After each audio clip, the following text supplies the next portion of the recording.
you know how this works, right? To let people in, then I'll come back every once in a while, take a look and see.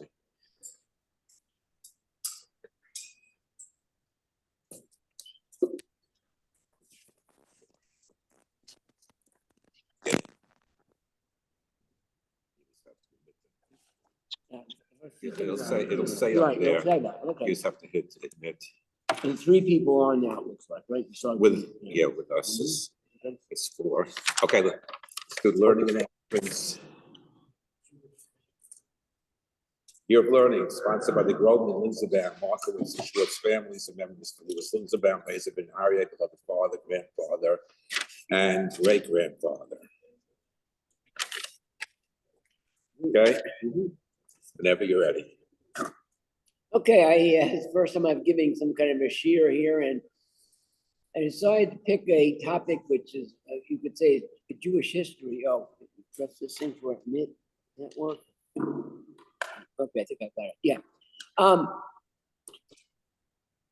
I decided to talk about the Ulysses Grant and a case of, is it a case of tshuva or what happened there? So I should first say that my topic was inspired by a talk given a few years ago during the pandemic by Rabbi Meir Soloveitchik, where he gave quite a number of talks that were done virtually, actually by phone, but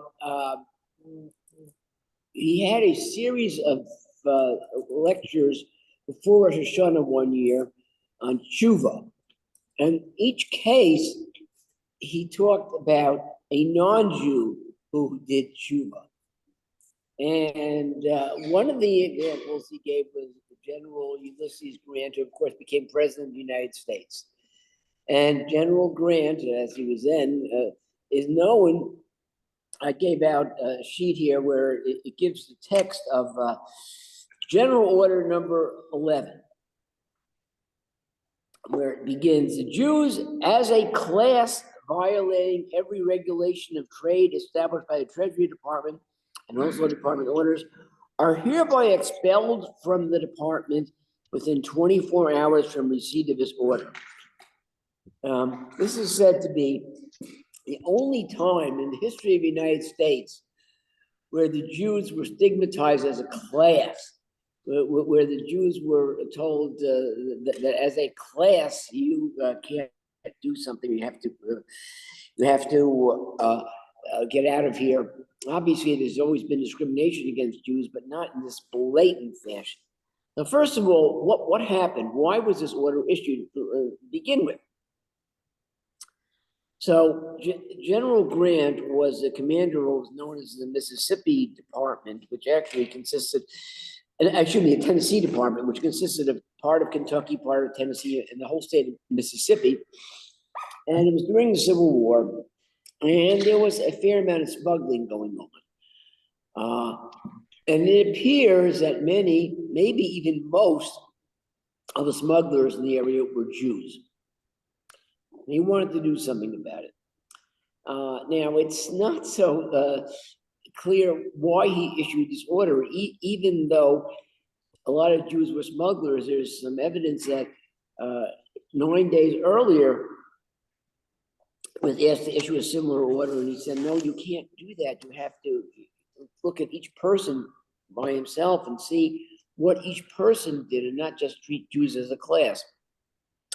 But nevertheless, this order was issued, and there are several explanations given. One is that he was ordered to do so by somebody in Washington, which seems to be totally unsupported. There's no evidence that anybody ever ordered Grant to issue the order. In fact, there are only 3 people in Washington who could have issued orders to Grant. One of whom was President Lincoln, who we know never would have done such a thing.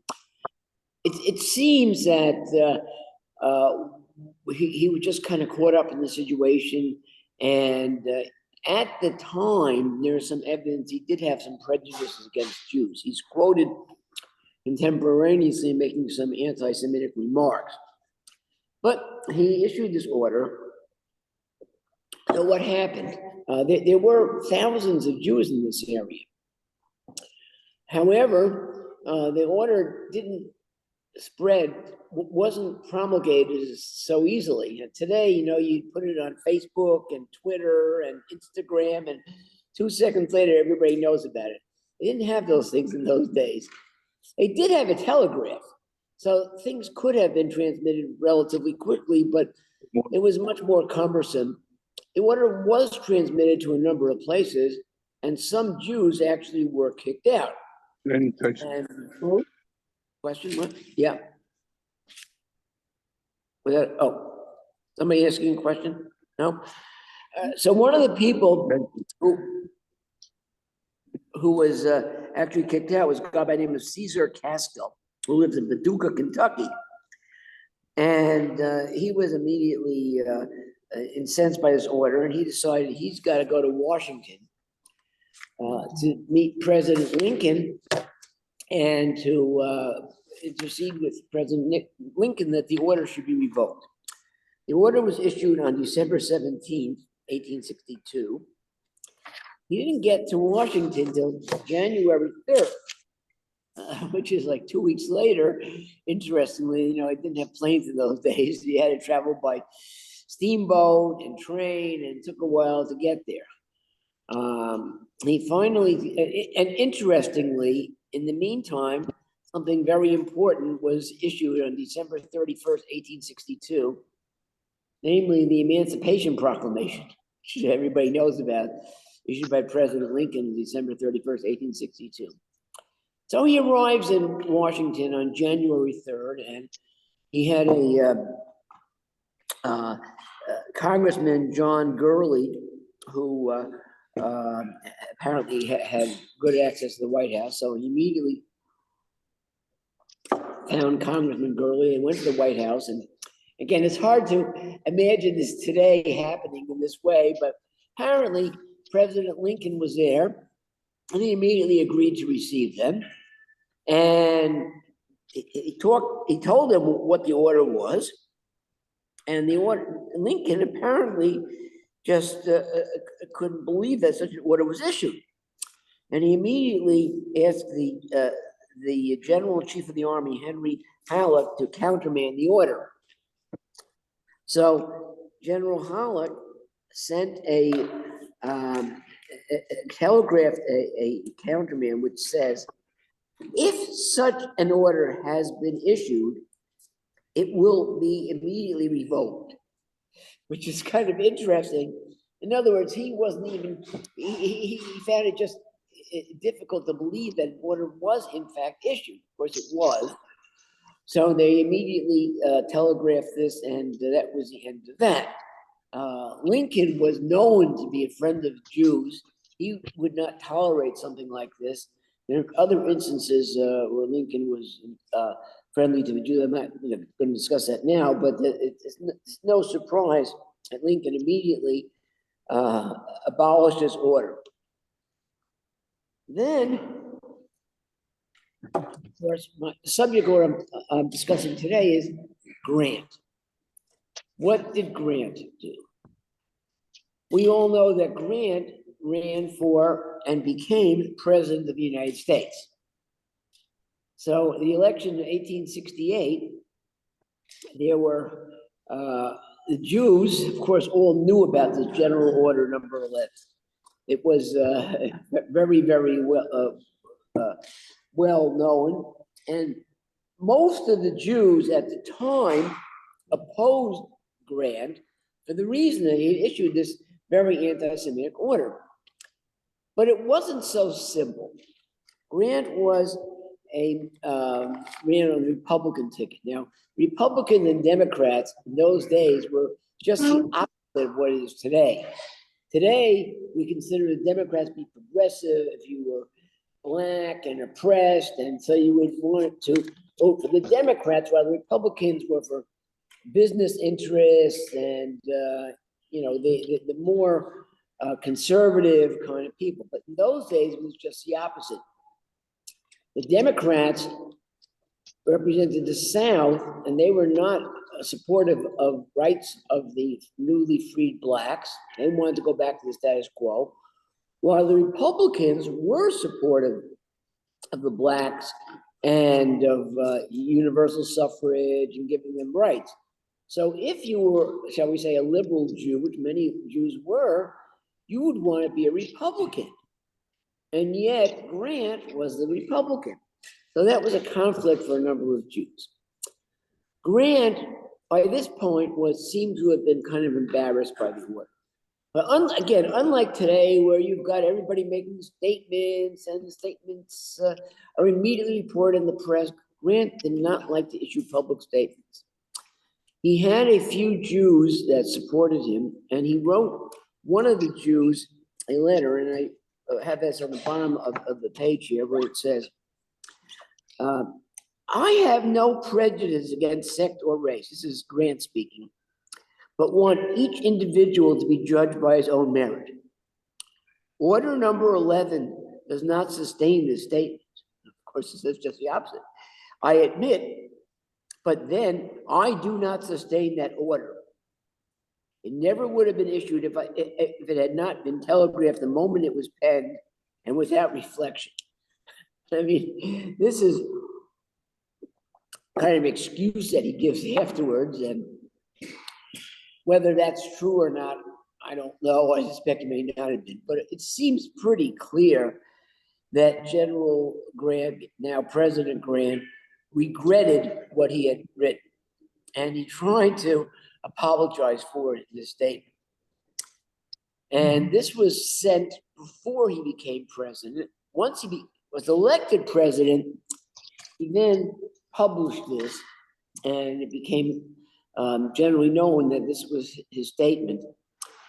And of course, it's nice that he issued the statement. And you know, I printed at the top the quote from the Rambam, or the English: "Who has reached complete teshuva? A person who confronts the same situation to which he has sinned, when he has the potential to commit the sin again, and nevertheless abstains, is not committed because of his teshuva alone, and not because of fear or lack of strength."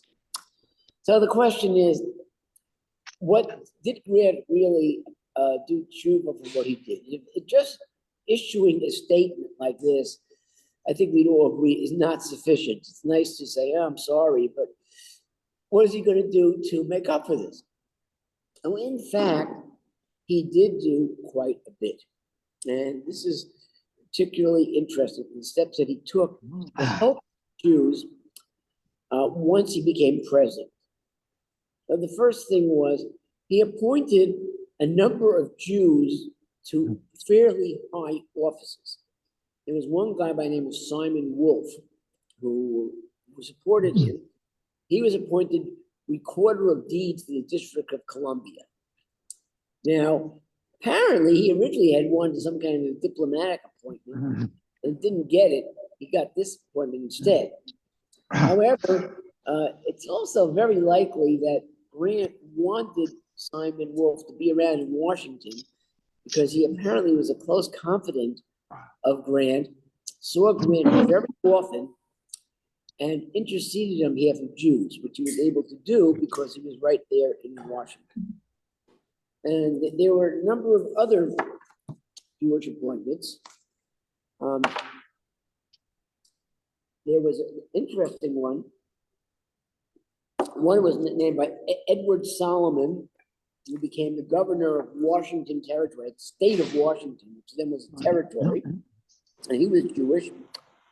And then another person he appointed, which was kind of interesting, a guy by the name of Albert A. Michelson, who was then 16 years old and wanted to go to the Naval Academy in Annapolis. And the president was allowed to select 10 people as his appointments to the Naval Academy. He already had selected 10, but somehow he appointed Michelson as number 11. Michelson became very well known. He had a career as a physicist, and he was the first American to get a Nobel Prize in physics in 1907. So it was very interesting that the appointment certainly led to some very nice consequences. And Simon Wolf, who prided himself as having met all the presidents from, I don't know, about 50 years up to Woodrow Wilson, he made the statement that no president appointed as many Jews to office as President Grant did. Then there were other things that he did. There was in 1869, the Jews were expelled from certain areas of Russia. Of course, Russia. So this was brought to the attention of President Grant. Now, at that time, the general feeling was that each country should decide for itself what to do, and America is not going to intervene in the internal politics of any country, even if it's discriminatory. But Grant, it was a Secretary of State, Hamilton Fish, and he told Fish to try to intercede on behalf of the Jews in Russia. And apparently, the American ambassador to Russia was instructed to inquire, at least, as to what's going on. That's about as far as it went. The order was eventually rescinded, and there's some basis of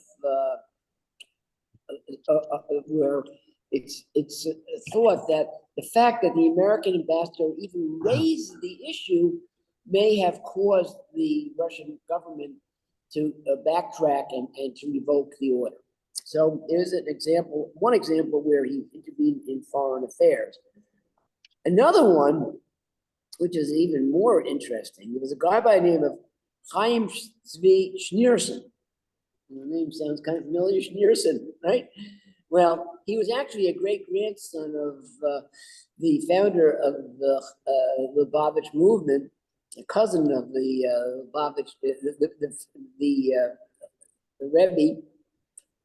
And he grew up in Israel and then toured the world. He was kind of a interesting person. He had an interesting dress, and he was an orator. And he came to see President Grant and try to intercede on behalf of the Jews in Romania. The Jews in Romania were then being discriminated against. So the president listened to him, and he found this guy. I don't know exactly how to pronounce the name, but it's here.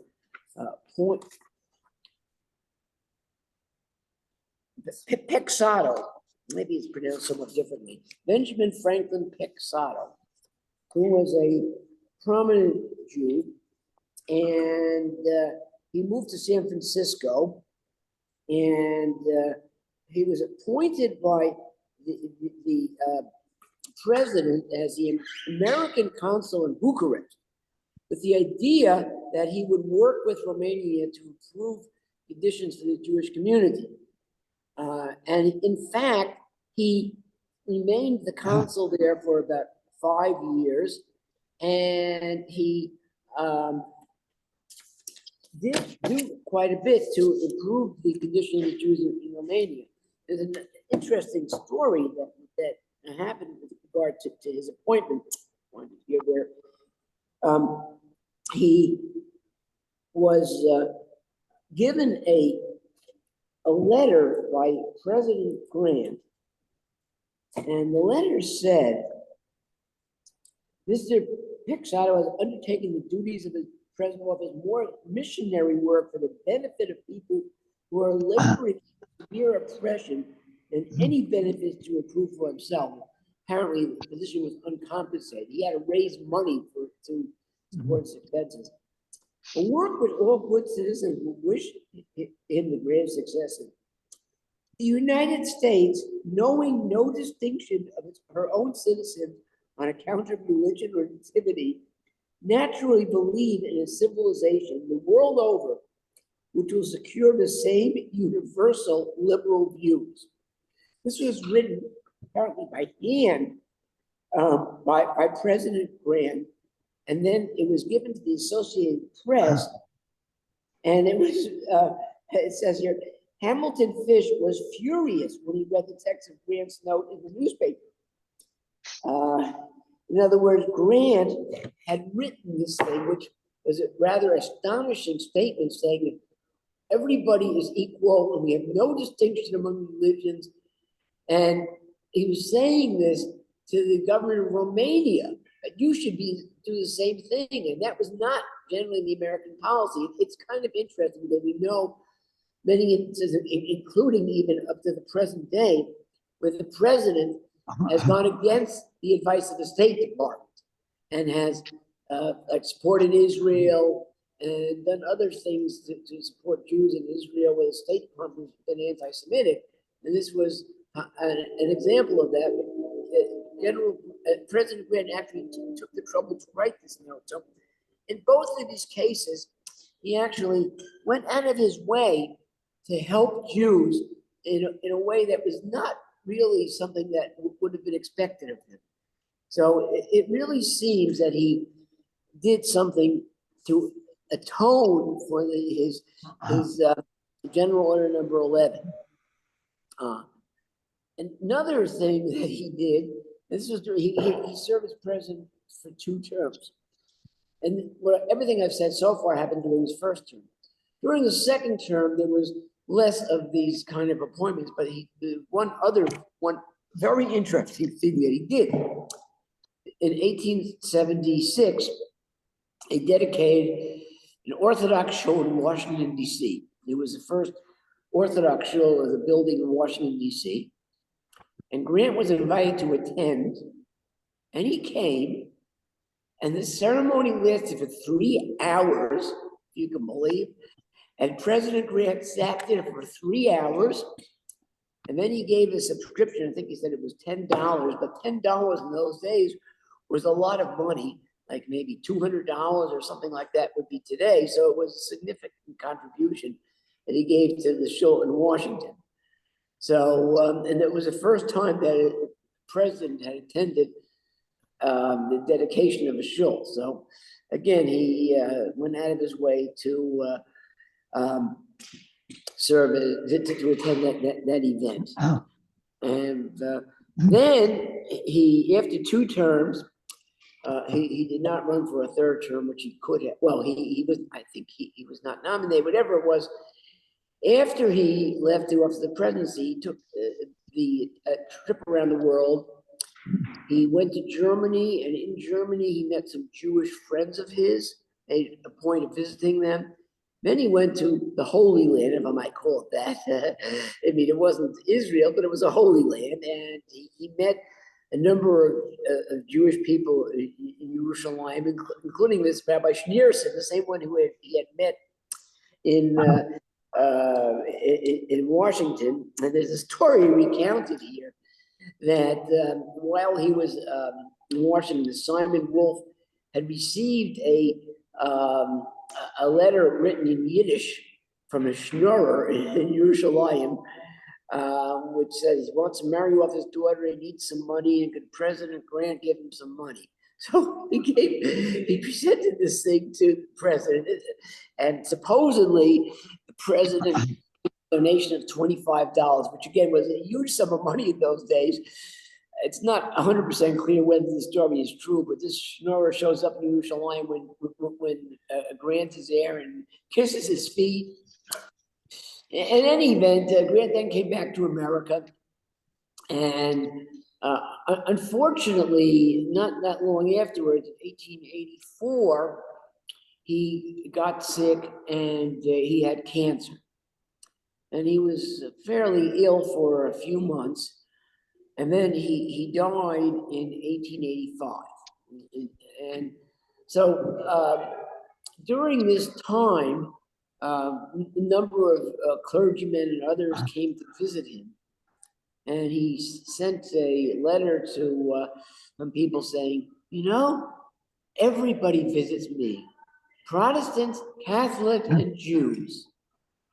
The point being, he was proud of the fact that some Jews had visited him. He didn't have to say that. He made a point of saying, the Jews are visiting me. And then he died, and Now, this doesn't really relate to Grant so much, but it's a very interesting story in its own right. His funeral was held on a Shabbos. It was in New York. The funeral began at City Hall and ended, well, guess where?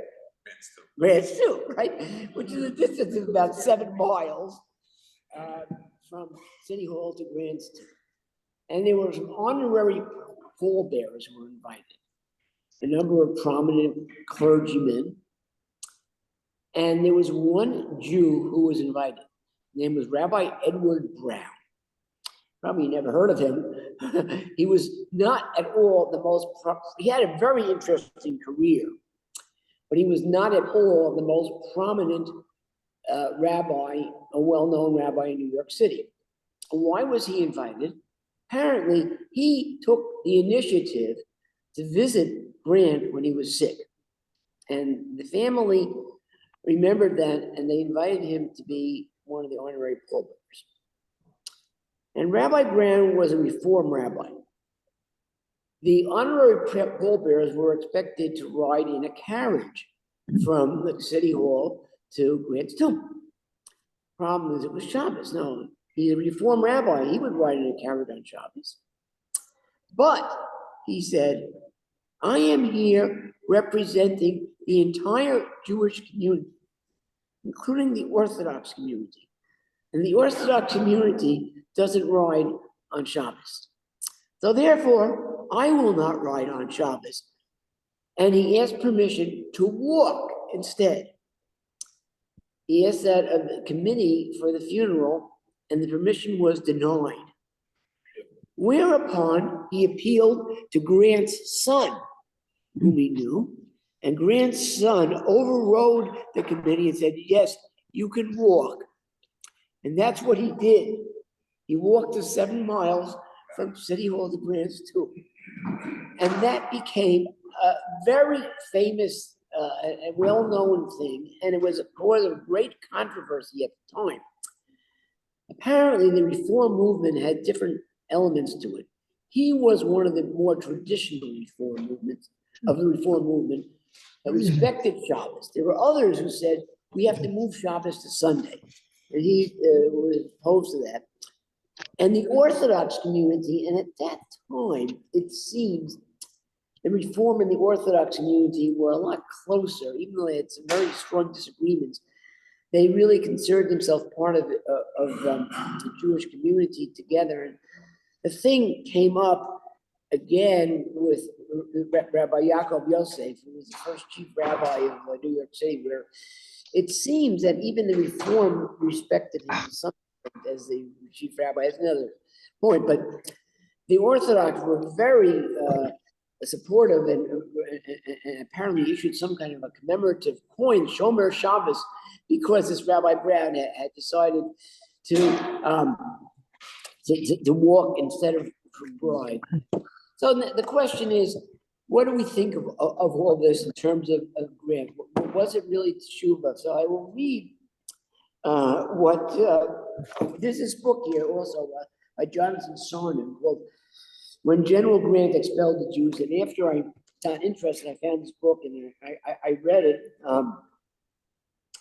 He ends up by saying, it is of course understandable why Jewish history should vilify a leader who blamed Jews as a class for the sins of smugglers and traders, and then expelled Jews as a class from the entire territory under his command.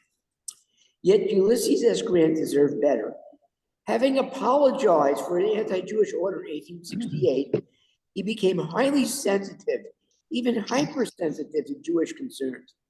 He came to appreciate the diversity of Jews, displaying particular appreciation for those who pulled themselves up, as he himself had done, from poverty to respectability. He appointed more Jews to public office than any of his predecessors. He sought to bring Jews as well as blacks into the mainstream of American public life. And he acted to promote human rights for Jews around the world. And he says, unexpected aftermath of this general order The transformation of Ulysses S. Grant from enemy to friend, from Haman to Mordecai, from a general who expelled Jews as a class to a president who embraced Jews as individuals, reminds us that even great figures in history can learn from their mistakes. So that's his conclusion. I think I would say personally, having read all this stuff, I would agree with it. And I just found it a very, very interesting chapter. And if you ask me, he did do tshuva according to the way the Rambam talks about tshuva. Okay, any questions? Thank you so much. Very Okay. interesting. Yeah, all right. When's the movie coming out? When's the coming in? Sam Howard was in the waiting room. Yes, you talk. He's playing Okay. Ulysses Grant. On again for next Tuesday, right? With a different topic. Yeah. Okay, let me know. Okay. Think about it. Shiur. Thank you. Thank you.